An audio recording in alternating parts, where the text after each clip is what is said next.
आम्ही बनवणार आहे तुरीच्या घुगऱ्या.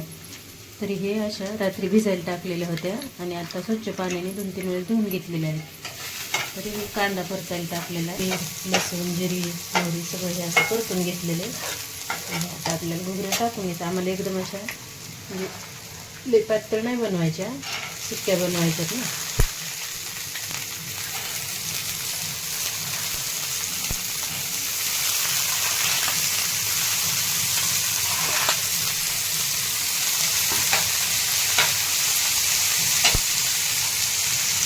थोडीशी हळद टाकून घ्यायची.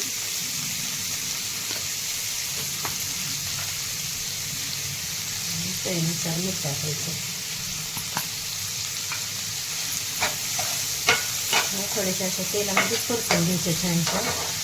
थोडं आपलं शिजायचं थोडंसं पाणी टाकून घ्यायचं. सुकेच बनवायचं एकदम, आम्हाला पातळ रेषेच्या नाही करायचं.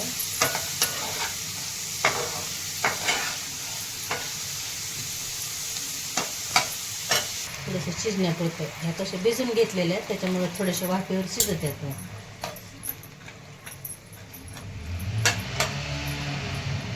टाकून घेतले थोडंसं. आता असं एकदम वाफेवर झाकून घ्यायचं.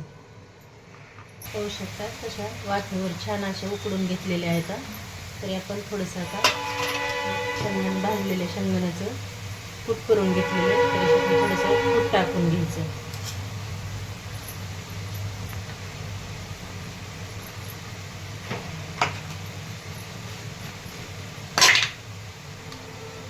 थोडीशी आपण लाल तिखट टाकून घ्यायचं.